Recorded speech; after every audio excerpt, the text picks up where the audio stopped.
A União das Casas Espíritas da Zona Norte apresenta O Espiritismo está no ar. Um programa que anuncia, esclarece e consola.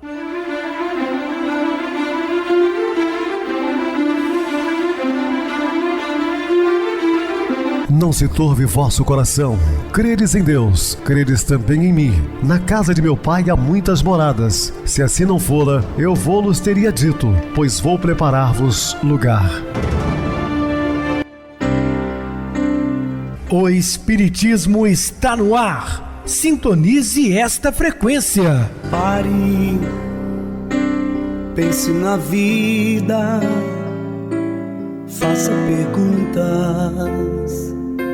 Uma ótima noite para você. Muito obrigado pelo carinho, pela sintonia. Rádio Clube FM. Sua voz é a nossa voz. Estamos no ar de segunda a sexta desde 2014. Pela emissora, depois também passamos a atuar pelo YouTube. O canal é Viver _ Melhor. Se inscreva, deixa seu like. Sua opinião é sempre importante para nós. Ou acesse o YouTube, digite O Espiritismo está no ar. Vários programas, inclusive o do dia. Recebo carinhosamente meu querido amigo, espiritista, trabalhador da Casa Espírita Maria de Nazaré, Adilson Reis. Uma boa noite, seja muito bem-vindo. Boa noite, Pedrosa. Boa noite aos ouvintes, a todos os irmãos da doutrina espírita e de outras religiões também. Que Jesus nos abençoe para que tenhamos um estudo bem proveitoso e bem produtivo para todos nós. Certamente teremos, né, meu irmão? Vamos estudar sobre as epístolas do apóstolo Pedro. Dúvidas, entre em contato conosco ligando para Clube FM. Seu WhatsApp é 0 operadora 32 999 3277 58. Quer falar comigo? Utilize a TIM 988012675. WhatsApp 9844949, novamente 59. O e-mail espiritismo está no ar @hotmail.com. Interajam conosco, façam perguntas, tirem dúvidas. Podem dar sugestões ao programa, estamos à disposição dos ouvintes. Vamos agora para aquele momento muito especial que é o nosso momento de oração. Sintonize esta frequência. O Espiritismo está no ar. Momento de oração. Não aguardes aparente grandeza para ser útil. Missão quer dizer incumbência, e ninguém existe aos ventos do acaso. A usina poderosa, o rio, o avião e outras coisas da natureza não exercem suas funções sem o concurso de outros componentes. No dicionário das leis divinas, as nossas tarefas têm o sinônimo de dever, pois somos componentes necessários na disseminação do amor de Deus. Atendamos à obrigação para que fomos chamados no clima do bem. Não te digas inútil, nem te asseveres incompetente. Para cumprir a missão que nos cabe, não são necessários um cargo diretivo, uma tribuna brilhante, um nome pré-claro ou uma fortuna de milhões. Basta estimemos a disciplina no lugar que nos é próprio, com o prazer de servir. Estamos apresentando O Espiritismo está no ar. Bem, meus amados irmãos, estamos de volta com o assunto da noite, falando sobre as epístolas de Pedro. Ele era das terras profundas de Rosas de Betsaida, próximo ao lago do Genezaré, na desembocadura do Rio Jordão, mas se estabelecera em Cafarnaum, onde proliferavam os pequenos vinhedos e se fazia pesca abundante. Casado, tinha filhos. Em Ciro Caldeu, chamavam-no Cefas. Em grego, apelidavam-no Petros, significado de pedra ou rocha. Quando Jesus utilizaria uma ou outra dessas denominações, ele haveria de indagar mais de uma vez: será que o mestre me deseja dizer que sou uma fortaleza de ânimo e fé? Ou será por acaso de minha cabeça dura? Ele fazia essa pergunta, não? Era um homem correto, simples, por vezes quase ingênuo. Nele se evidenciavam 3 fases: antes de conhecer Jesus, o período que com ele conviveu e os anos após a morte do divino amigo, um dos grandes mensageiros do amor, não é? Pedro Bar Jonas, porque era filho de Jonas, também era pescador e um homem séptico, ou seja, não era dado às crenças. Ele não era, embora judeu, mas não era aquele cara frequentador de sinagoga, né? Não era aquele muito religioso, sem sutileza de comportamento. As suas eram as preocupações básicas com a família, sua vida. Com André, seu irmão, mantinha uma sociedade pesqueira com a família de Zebedeu, o pai, e os filhos Tiago Maior e João. Seus deveres se registrariam à faina da pesca, ao trabalho com as redes e à venda dos frutos do mar. Cumprir suas restritas obrigações na sinagoga, ou seja, restrita, sem emoção, amava o povo sofrido e tão enganado, num misto de curiosidade e descrença. Ele foi ouvir a pregação de Jesus. Então, aquele descrente dos conceitos judaicos, na época, ele foi ter com Jesus e ouvir, pela primeira vez, seus ensinamentos. Nunca mais ele foi o mesmo. Desejava saber de onde, desde quando o conhecia e o amava. Ou seja, lembranças pretéritas no mundo espiritual. Simão fez-se taciturno, como quem aguardava, embora permanecesse gentil e cumpridor dos deveres. Foi nesse estado de espírito que, em formosa manhã, enquanto organizava as redes com o irmão, foi surpreendido pela presença de um amigo que lhes cercou e, com uma voz inesquecível, convidou-os: "Segue-me e vou fazer pescador de homens." Então Pedro deixou as redes de pesca e seguiu. Voltaria às lides nos intervalos da jornada de apostolado para atender a família ou às necessidades do grupo. Então, senhoras e senhores, imagina um convite feito por Jesus a qualquer um de nós no momento. Será que teríamos coragem, de deixar as nossas famílias e seguir uma outra pessoa? Provavelmente não, Isso é uma prova de que estes homens estavam preparados para seguir com a divulgação da Boa Nova. Vigie seus pensamentos e receba um do outro, sem interferir no primeiro instante. Só aquele que guarda na boa experiência espalha com êxito. O conselho do apóstolo é, portanto, de imorredoura oportunidade. Acontece muito hoje de perdas de pessoas queridas aí pelo trânsito brasileiro. Discussões, um fechamento, param no paralelo, um carro ao lado do outro, e alguém está armado, saca da arma e mata. Por quê? Porque o outro não teve a capacidade de aguardar um momento oportuno. Se for, por exemplo, conhecidos numa nova oportunidade de conversa, não, vamos discutir no calor da emoção. É o que acontece. Por isso que ele está recomendando: tenha cautela. É forçoso e convir que o homem deve ser pronto nas observações e comedido nas palavras, de ser tardio em irá. Certo? O caminho humano oferece diariamente variados motivos à ação enérgica. Entretanto, sempre que possível, é útil adiar a expressão colérica para o dia seguinte, como eu acabei de dizer, porquanto por vezes surge a ocasião de exame mais sensato e a razão da ira desaparece. Tenhamos em mente que todo homem nasce para exercer uma função definida. Ouvindo sempre, pode estar sempre de que atingirá serenamente os fins a que se destina, mas falando, é possível que abandone o esforço ao meio e, irando-se, provavelmente não realizará coisa alguma, a não ser a destruição. Eu fiquei comovido com uma reportagem que assisti menos de um ano atrás, em Belo Horizonte, na Avenida do Contorno. O cara fechou o outro, o rapaz fechou. E começaram aquela discussão.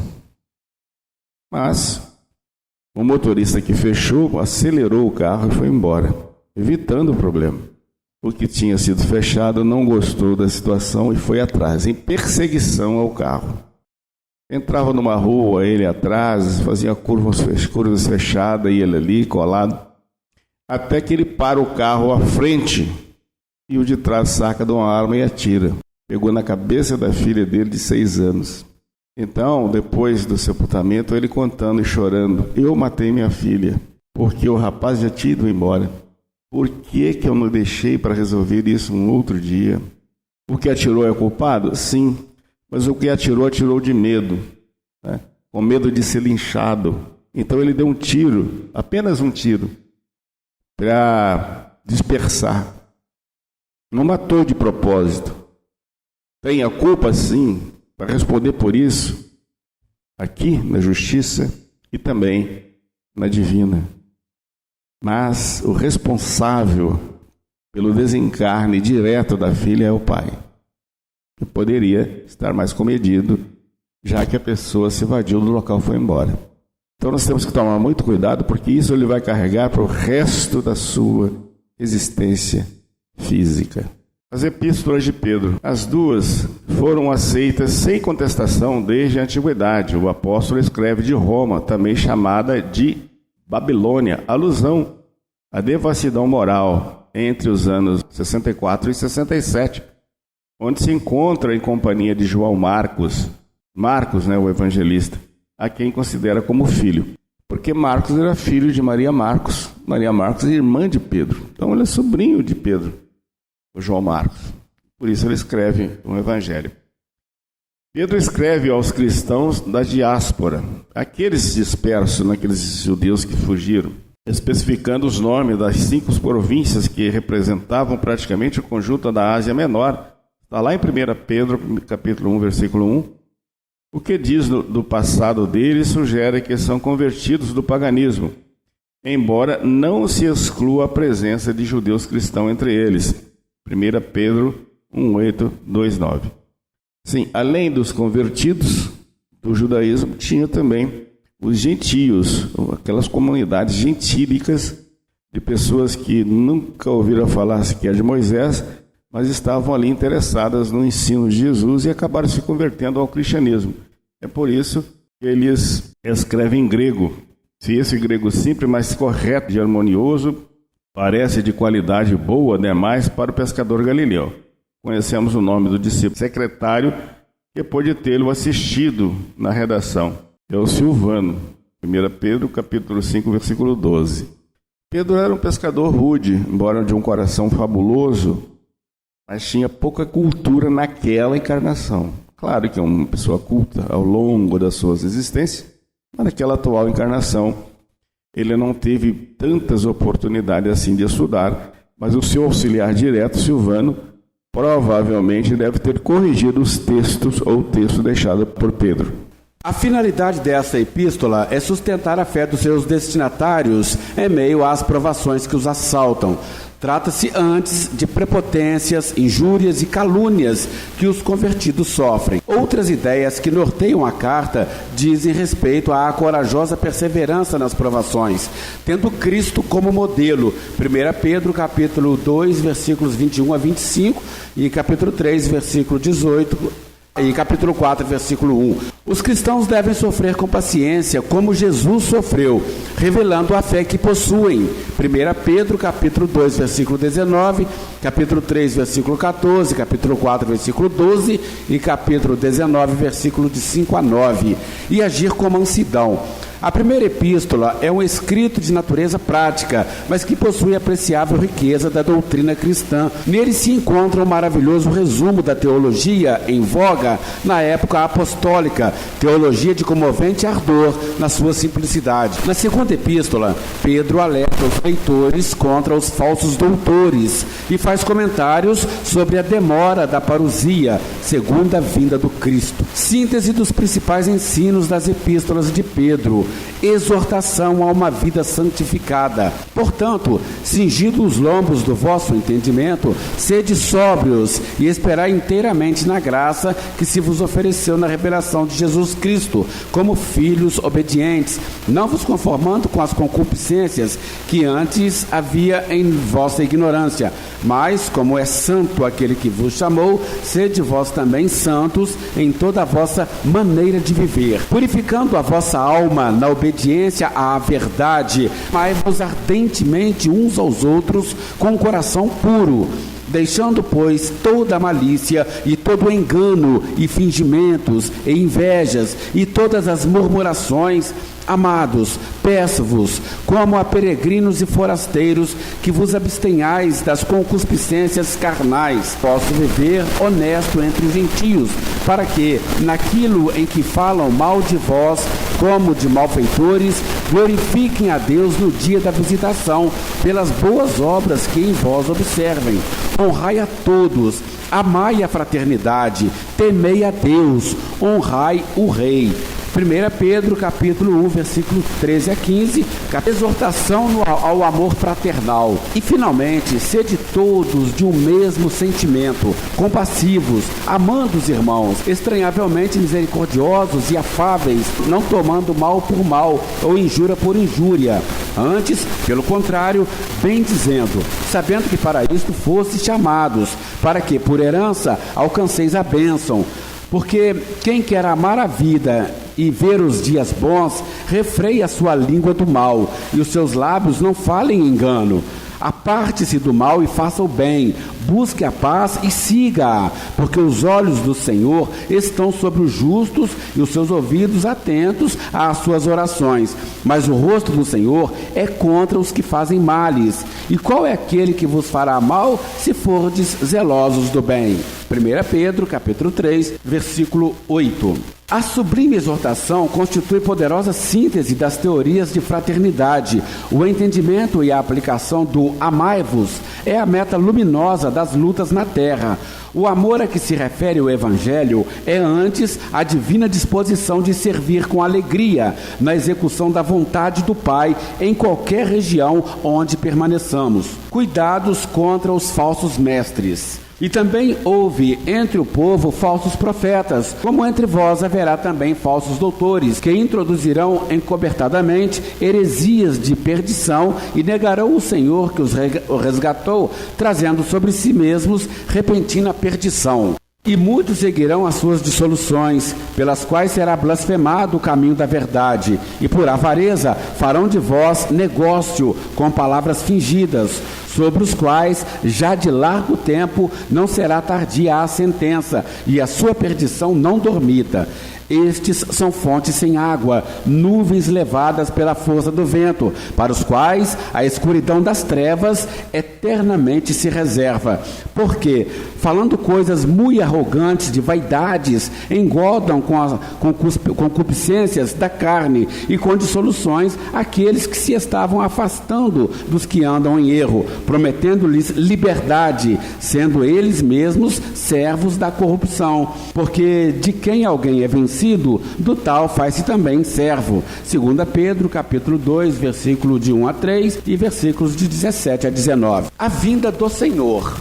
Amados, escrevo-vos agora esta segunda carta, em ambas as quais desperto com exortação o vosso ânimo sincero, para que vos lembreis das palavras que primeiramente foram ditas pelos santos profetas e do mandamento do Senhor e Salvador, mediante os vossos apóstolos, sabendo primeiro isto, que nos últimos dias serão escarnecedores, andando segundo as suas próprias concupiscências e dizendo: onde está a promessa da sua vinda? Porque desde que os pais dormiram, todas as coisas permanecem como desde o princípio da criação. Eles voluntariamente ignoram isto, que pela palavra de Deus, já desde a antiguidade, existiram os céus e a terra, que foi tirada da água, e no meio da água subsiste, pelas quais coisas pereceu o mundo de então, coberto com as águas do dilúvio. Mas os céus e a terra, que agora existem pela mesma palavra, se reservam como tesouro e se guardam para o fogo, até o dia do juízo e da perdição dos homens ímpios. Mas, amados, não ignoreis uma coisa, que um dia para o Senhor é como 1000 anos, e 1000 anos como um dia. O Senhor não retarda a sua promessa, ainda que alguns a tenham por tardia, mas é longânimo para convosco, não querendo que alguns se percam, senão que todos venham a arrepender-se. Mas o dia do Senhor virá como o ladrão de noite, no qual os céus passarão com grande estrondo, e os elementos ardendo se desfarão, e a terra e as obras que nela há se queimarão. Havendo, pois, de perecer todas estas coisas, que pessoas vos convém ser em santo trato e piedade, aguardando e apressando-vos para a vinda do dia de Deus, em que os céus em fogo se desfarão e os elementos ardendo se fundirão. Mas nós, segundo a sua promessa, aguardamos novos céus e nova terra em que habita a justiça. 2 Pedro, capítulo 3, versículos de 1 a 13. As duas epístolas de Pedro destacam a importância de suportarmos com bom ânimo as provações e a convivência fraterna. Para o sucesso desta empreitada, é necessário que identifiquemos os males da vida e suas origens.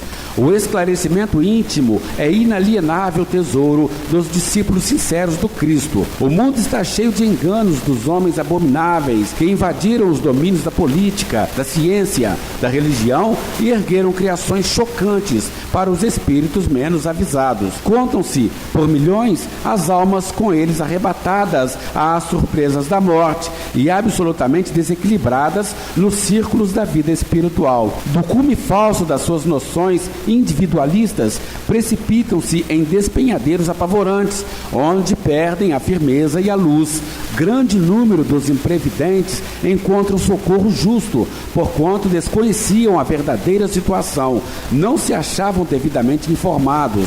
Os homens abomináveis ocultavam-lhes o sentido real da vida. Semelhante benemerência, contudo, não poderá atingir os aprendizes que conhecem de antemão a verdade. O aluno do Evangelho somente se alimentará de equívocos deploráveis se quiser. Rodopiará, por isso mesmo, no torvelinho das sombras, se nele cair voluntariamente. No capítulo da preferência individual, o ignorante alcançará a justificativa, a vítima será libertada. O doente desprotegido receberá enfermagem e remédio. Mas o discípulo de Jesus, bafejado pelos benefícios do céu todos os dias, que se rodeia de esclarecimentos e consolações, luzes e bênçãos, esse deve saber de antemão quanto lhe compete realizar em serviço e vigilância. E caso aceite as ilusões dos homens abomináveis, agirá sob a responsabilidade que lhe é própria, entrando na partilha das aflitivas realidades que o aguardam nos planos inferiores. Epístolas de João e de Judas. Epístola de João. Além do seu evangelho, João, filho de Zebedeu e irmão de Tiago Maior, escreveu 3 epístolas e o livro do Apocalipse. Há muita semelhança literária e doutrinária entre as epístolas e o evangelho de João, de forma que é praticamente impossível negar a sua autoria. É verdade que a segunda e a terceira epístolas deram lugar a certas dúvidas, cujo eco se encontra em Orígenes, Eusébio de Cesareia e Jerônimo. As 3 epístolas joaninas formam uma unidade de composição, embora cada uma possua a sua especificidade. A terceira epístola é provavelmente a primeira na data. Procura resolver um conflito de autoridade que surgira em uma das igrejas sob a autoridade de João. A segunda epístola põe de sobreaviso uma ou outra igreja particular contra a propaganda de falsos doutores que negam a realidade da encarnação. Quanto à primeira epístola, sem dúvida a mais importante, apresenta-se como mais uma carta encíclica destinada às comunidades cristãs da Ásia, ameaçadas pelos dilaceramentos das primeiras heresias. João nela condensou o essencial de sua experiência religiosa. É quase certo que essas cartas foram escritas em Éfeso, na virada do século I para o século II, à mesma época da escritura do seu evangelho. As 3 epístolas de João apresentam um ponto em comum relacionado aos conflitos existentes nas comunidades cristãs de Éfeso e da Ásia Menor. Pode-se supor que nas diversas comunidades joaninas tenham começado a aparecer grupos religiosos influenciados pelo gnosticismo. A influência das ideias gnósticas provocam divisões nas igrejas. As cartas de João representam um tipo de reação a essa situação, apelando para a necessidade de manter a mensagem cristã intocável. Muito bem, Adilson, bem explicado. Vamos agora para o intervalo musical, a seguir a nossa oração final. Determinação e fé.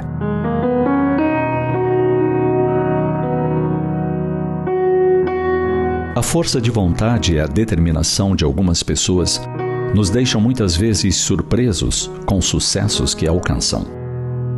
Uma garota filipina de apenas 11 anos deu uma grande demonstração a respeito disso. Ela tinha uma competição de atletismo escolar para participar.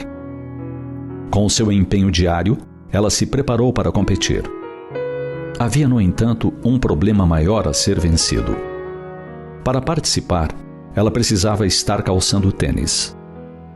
Houve quem desistisse da competição por causa desse detalhe. Mas a pequena Rhea Bulloss estava determinada a competir. Não tendo como adquirir o calçado, se serviu de toda a sua criatividade. Conseguiu fita adesiva e enrolou dedos e pés. Com um marcador verde, desenhou o logotipo de uma marca conhecida. Ela estava equipada para a disputa. Não eram tênis de verdade, mas lhe permitiram competir nas corridas de 400, 800 e 1.500 metros. Venceu em todas as modalidades e conquistou 3 medalhas de ouro. Esse dia, com certeza, não deixará jamais suas lembranças. Essa determinação será sua marca registrada.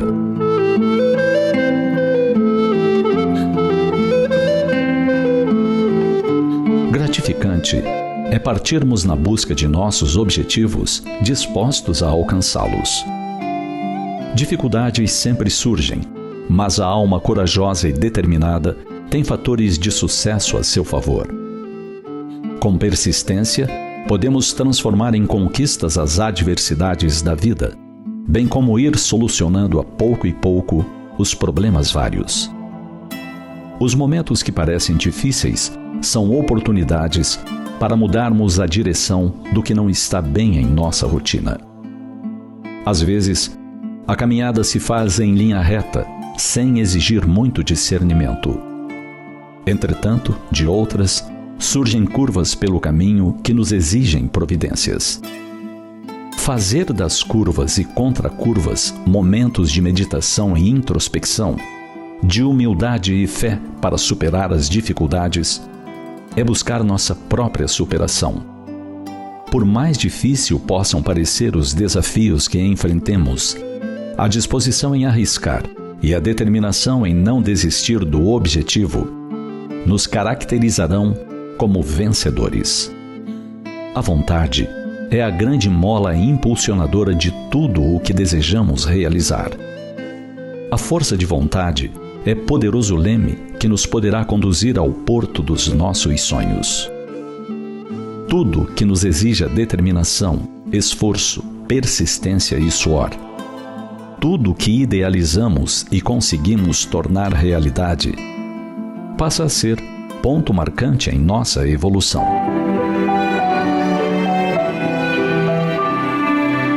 A confiança nas próprias forças permite ao homem executar grandes feitos, promovendo o afastamento das montanhas das dificuldades.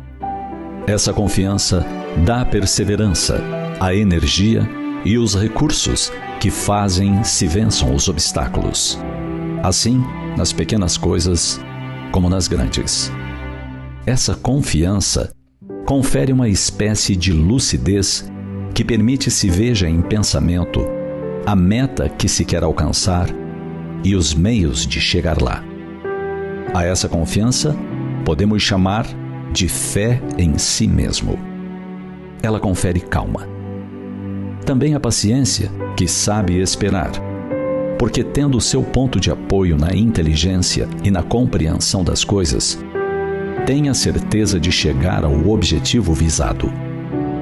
Determinação e fé, ferramentas valiosas para nosso progresso.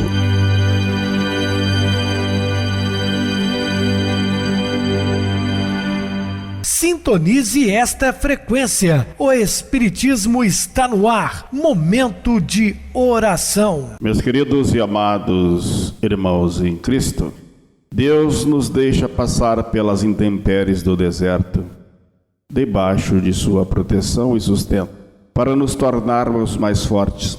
É na dificuldade que temos os maiores aprendizados e incríveis experiências com Ele. Na verdade, Deus nunca nos abandona.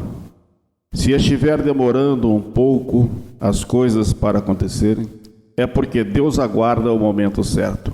Espere mais, ore mais, busque mais e vencerá. Então, meus queridos irmãos, acreditemos nessa força cósmica, nesse Pai amoroso que tudo faz para os seus filhos. Confiança e que Ele nos abençoe. Adilson, suas despedidas. Obrigado, Pedrosa, pela oportunidade de participar mais uma vez do nosso programa O Espiritismo Está no Ar. Junto com você, estaremos dispostos a outras oportunidades, assim Jesus nos permitindo. Obrigado a todos pela companhia, tenham todos uma boa noite e que Jesus nos abençoe sempre. Boa noite para você, Adilson. Muito obrigado pelo apoio aqui no programa. Boa noite também a todos os amados irmãos ouvintes do YouTube, internautas do Brasil, do exterior, nossos irmãos da Zona Norte de Juiz de Fora que nos acompanham com a rádio local 87,9, Rádio Clube FM. Continue ligados, ouvindo a nossa próxima atração, o programa Batidão com o DJ Tico. A seguir, na voz de Ailton Moreno, o Encontro Central. Boa noite a todos e até amanhã, se Deus quiser.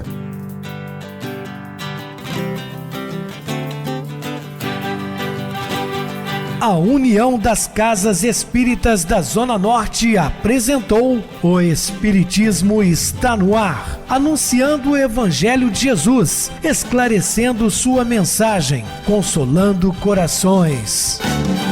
Olhe pro céu e descubra imagens de luz. Se tem Jesus, o amor todo que Deus te deu. Pense no bem, no melhor em que pode fazer. Seja o que for, também vai receber. De coração, ajude o irmão, a caridade é o caminho do amor. Faça ainda que possa sofrer, pois bênçãos de Deus há de ter. Ame, perdoe e viva melhor a natureza, o céu e o mar. Veja o encanto que a vida nos dá, a chance eterna que temos para amar, para amar. Olhe pro céu e descubra imagens e luz. Sinta em Jesus o amor todo que Deus te deu. Pense no bem, no melhor em que pode fazer. Seja o que for, também vai receber. De coração, ajude o irmão, a caridade é o caminho do amor. Faça ainda que possa sofrer, pois bênçãos de Deus há de ter. Ame, perdoe e viva melhor a natureza, o céu e o mar. Veja o encanto que a vida nos dá, a chance eterna que temos